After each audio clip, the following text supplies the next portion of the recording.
It's from High Impact 102.1 FM. Hey, High Impact. Hi, how may I help you? Which club is the first to win Champions League? That's very easy. Real Madrid. The first Champions League was won by Real Madrid during the 1955 and 1956 season. Oh, thank you. You're welcome.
Good morning, sports fans, and welcome to Sports in a Jiffy on the Morning Impact Show, coming to you from the studios of Impact Radio 102.1 FM. We serve this package every weekday, 10 a.m.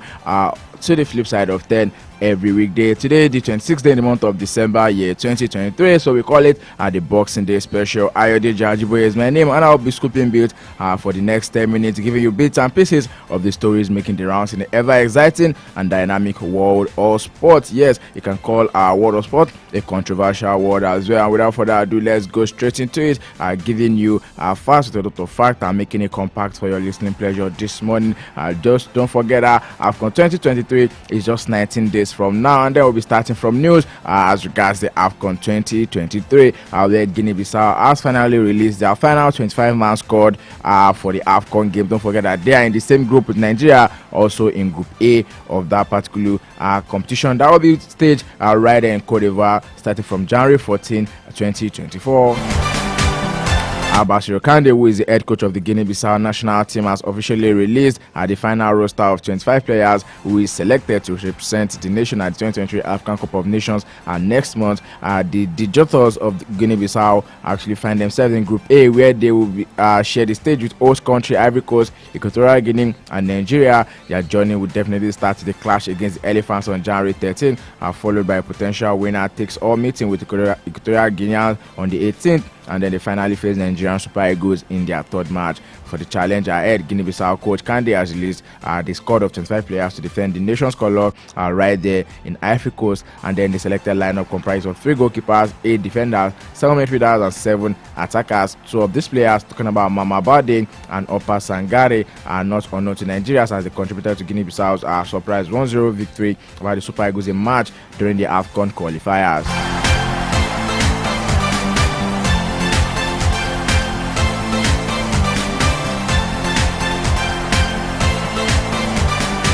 Talking about football on the home front this morning, but then not Nigeria. We'll talk about African football this morning. The Egyptian Super Cup semi-final match was decided after 34 penalty kicks.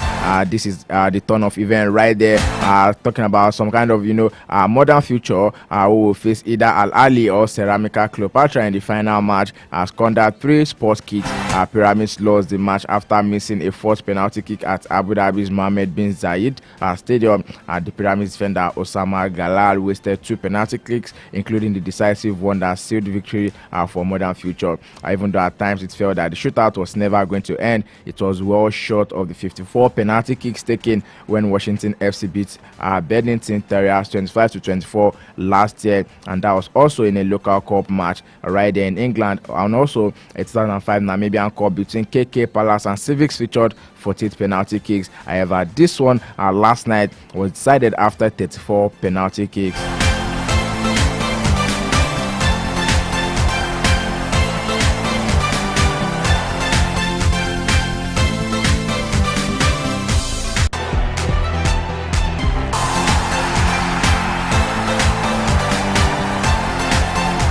Hey, from football right now, let's quickly talk about basketball today. Don't forget I mentioned to you on the show yesterday when I was telling you about the 76th edition of the NBA Boxing Day matches. Yes, this is the 76th time that this kind of thing is going to be happening, and then it's more like a tradition for them right there in the world of basketball in the NBA. Yes, yesterday night the Philadelphia 76ers definitely have to wait a little longer to find out the extent of Joel Embiid's injury after he sprained his ankle on Friday. 76ers announced yesterday afternoon that Embiid, the NBA's reigning most valuable player, will miss tonight's Monday game against Miami Heat with a sprained right ankle. Embiid suffered an injury on Friday night's win over the Toronto Raptors when he landed awkwardly trying to block a shot midway through the first quarter, and then he however went on to finish the game with 31 points and 10 rebounds and post his 13th consecutive game with at least 30 points and 10 rebounds, joining fellow Hall of Famers Will Chamberlain, Kareem Abdul-Jabbar, Elgin Baylor as the only players in the NBA history to have at least that many consecutive games with those totals.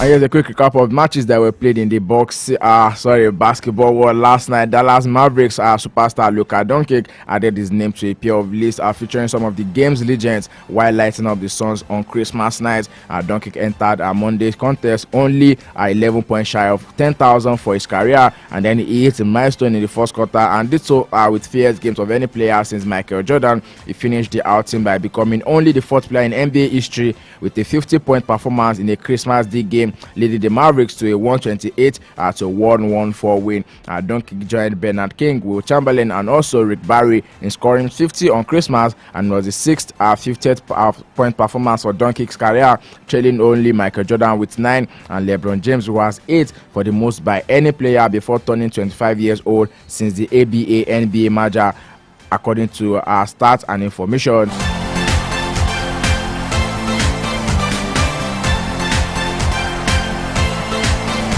In other games that were played, members of the Golden State Warriors rolled their eyes as Denver Nuggets center Nikola Jokic made his way to the foul line, and then he was about to attempt his 15th and 16th free throws. Jokic ended the game taking and making 18 free throws, a career high for him and an NBA record for the most of such takes without a miss on Christmas Day. It was also tied for the second most free throws overall for Christmas. The Warriors were not necessarily offended at the officiating of Jokic on Denver's way to its 120 to 114 victory, and the countless scratches he has after every game is proof of the contact he walks through. But then the Warriors coach Steve Kerr was displeased with how fouling has been refereed league-wide.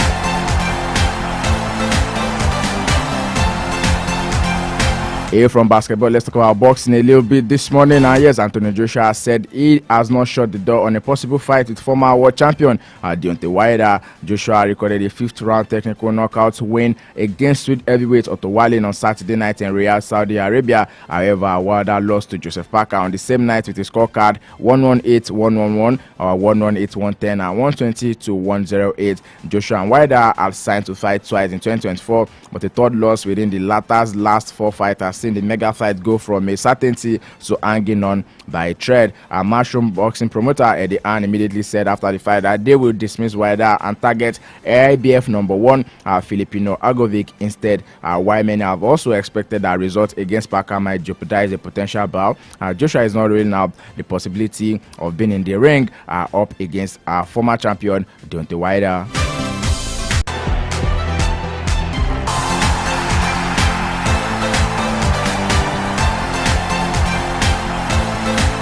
A quick stop in football right now, talking about games that will be on the way tonight, talking about the Boxing Day fixtures, as it is a tradition in the ever-exciting world of football as well. Newcastle United will be hosting Nottingham Forest right there at the St. James Park. Newcastle United coming from the back of losing 1-0 against Luton Town, and also Nottingham Forest not been a good season for them, honestly, because apparently they sit just where they were at this time of the season last season as well, and then it's more like they like to struggle to the end of the season. AFC Bournemouth will be hosting Fulham. Fulham lost 2-0 at home to Burnley in the last time out. Sheffield United will be hosting Luton Town. Two teams who are really trying and striving to make sure they maintain their place right in the English Premier League. Sheffield United over the weekend drew 1-1 against Aston Villa, while Luton Town were 1-0 winners over Newcastle United. Burnley will be hosting Liverpool at the Turf Moor.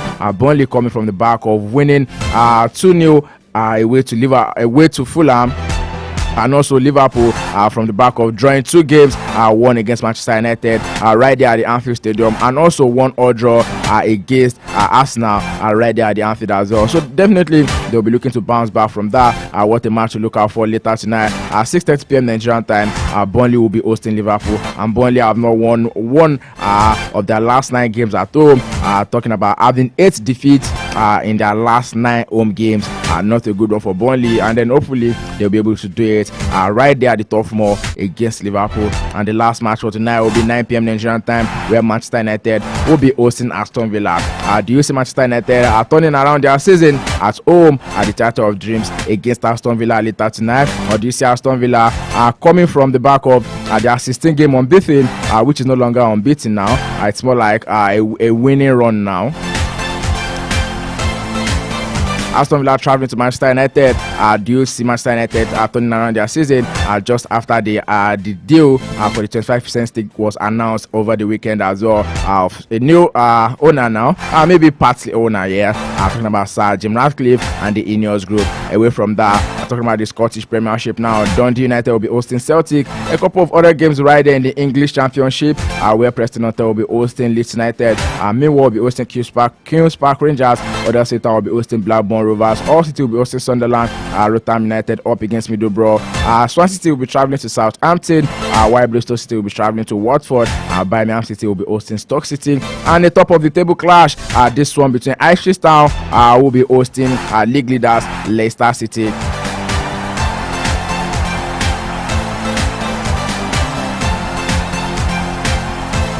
And most definitely other games will be played in the Belgian First Division as well, where KRC Genk will be hosting Royal Antwerp, and then KV Cottage will be hosting KAA Gent.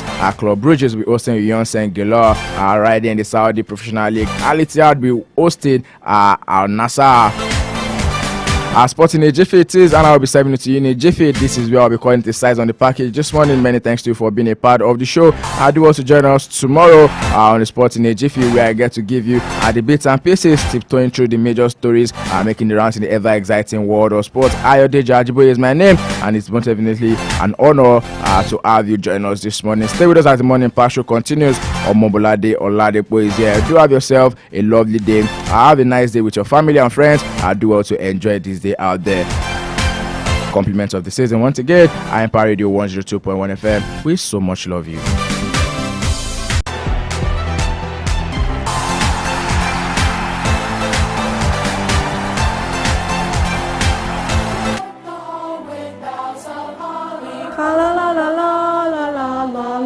Are you following? Jazz up!